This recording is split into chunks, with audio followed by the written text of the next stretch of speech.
എന്തായാലും ലാലേട്ടനായിട്ട് ഞാൻ നിൽക്കുമ്പോൾ നിങ്ങൾക്കൊരു സന്തോഷം ഉണ്ടെന്നറിയാം. പക്ഷേ ഈ ഒരു തണ്ടിയുടെ കയ്യിൽ ഓട്ടക്കാലടയ്ക്കൊന്നുമില്ല.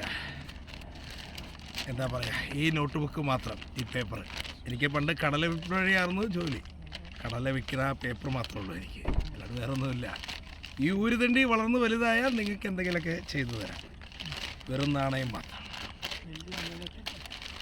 സംഗീതം പഠിക്കണമെന്ന മോഹമായിട്ട് ചെന്നുപെട്ടത് ഒരു സിംഹത്തിൻ്റെ മടയിലാണ്. ആ സിംഹത്തിൻ്റെ പേര് അലിൻ ജോസ് ആലൻ പെരേര.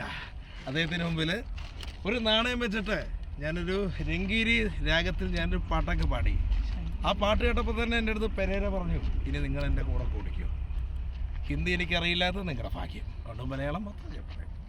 അപ്പം അദ്ദേഹം എഴുതിയ പാട്ട് വീണ്ടും ഞാൻ പാടുകയാണ്. ഇത് എഴുതിയല്ല, അപ്പൊ ഇയാൾ എഴുതിയ പാട്ടല്ലേ ശരി? അപ്പൊ ഇയാൾ എഴുതിയതാന്നല്ലോ ഞാൻ ഇത് കൊടുത്തേക്കണം, ബൂസ്റ്റ് കൊടുത്തേക്കണം, മനസ്സിലായോ?